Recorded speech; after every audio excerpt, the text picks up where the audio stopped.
Hello everybody, I hope you're doing good. In this video, we're going to talk about a very interesting topic: if you can actually convert the Canada's tourist visa to the work permit. What are the particular conditions? What could be the steps? Is it easy or difficult?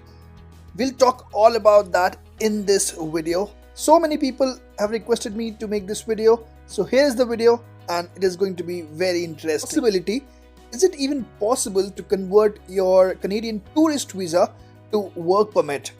So the good news is that yes, it is definitely possible, but at the same time it's not easy to get it done because some of the steps that are involved in this process are difficult to do. But it is not impossible and it can be done. In fact, it should be taken as an opportunity to immigrate to Canada. So because of COVID, the government of Canada introduced a temporary public policy in August of 2020. It was valid until the February of 2022, but they've extended it now to February of 2023. And this temporary policy actually makes it easier for people to convert their tourist visa to work permit. Now, what is the eligibility criteria? What are the steps involved? And why I said that this is a great opportunity for people to settle in Canada, but a difficult one to get through. We'll talk all about that later in this video. But before that, let me tell you that even before this temporary public policy was introduced, that is before the pandemic, it was still possible for people to convert the Canada's tourist visa to work permit, but it introduced a step named as flag polling, which is not required because of this temporary public policy. Now, let's quickly discuss what's flag polling, because this is a concept that many people are not very familiar with. So basically, flag polling means that when a foreign national who is already in Canada actually leaves Canada and returns to Canada without crossing into the United States. So basically, you would go out of the Canadian border but not enter US. So it does not matter if you actually have the US visa or not, but you still have to go out of the Canadian border and re-enter Canada. And while entering, you have to tell the officer that you intend to flagpole. They will ask you a series of questions. It would be a proper interview. You'll tell your intention that, okay, initially I did not intend to come to Canada, or I didn't visit Canada to get a job, but I suddenly got this opportunity of getting a job. There are a bunch of documentations that need to be very proper. All of those things would be required, and then you would re-enter Canada with your work permit. Of course, you need to have a valid visitor visa or you should be in maintained status. Apart from that, it's not easy for everyone to answer all the questions of the interview, and then there's a lot of rush on the US-Canada border, so it is an added responsibility for the officers as well.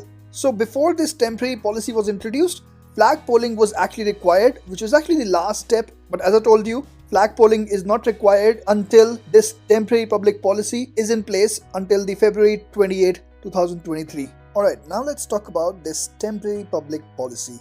So as I told you, this was introduced back in August of 2020 and now it has been extended till the end of February of 2023. So you still have few months, and because it was introduced for COVID and now the restrictions are easing out, so I highly doubt if this would be extended even further after February 23. But what does this policy actually say? It allows all visitors who are in Canada with valid temporary resident status to apply inland for an employer-specific work permit regardless of when they arrived in Canada. So now here, when we say employer-specific work permit, which means that you need to have a job offer in order to get this work permit. It won't be an open work permit, but we'll talk about the steps later on. First, let's talk about the eligibility requirements. So the criteria is that the foreign national is in Canada with valid temporary resident status as visitor. If you are at the maintained status at the time of work permit application submission, that is also fine. You have submitted an employer-specific work permit application using the form IMM 5710. Then you must have remained in Canada with status since the application submission, and your application should be submitted on or before February 28, 2023. Now here it sounds pretty simple, but of course getting that job offer is the trickiest part here that we're going to talk in the next section when we talk about the process. So basically it's an opportunity for all those people who have a visitor visa. Okay, now let's talk about the process, which is the trickiest part. So of course, as I told you, that you must have a temporary resident visa and you must be physically in Canada. If you have a visa and you are outside of Canada, you cannot apply for it. The tourist visa cannot be converted to the work permit. Of course, you didn't get the tourist visa from the intention of getting a job. You might have got it for any reason, but now you can start looking for jobs. Now, when I said that this complete process, this conversion of visa is actually possible, but it's not easy, it's because finding a job is not easy. And not just any job, you have to convince your employer to issue you an LMIA.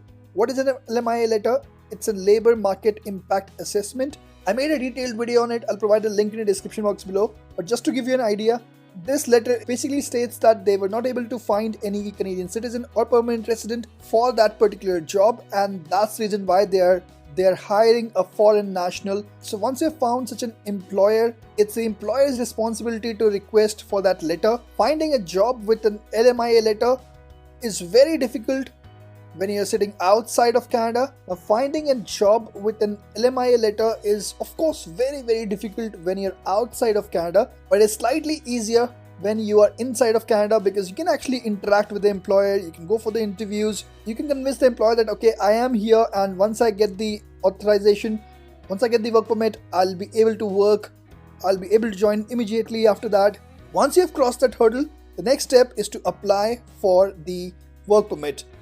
Now, as I told you earlier, flag polling is actually not required until this temporary public policy is in place. We can apply the work permit online. Okay, so that is the overall process of converting your temporary resident visa to the work permit while you're in Canada.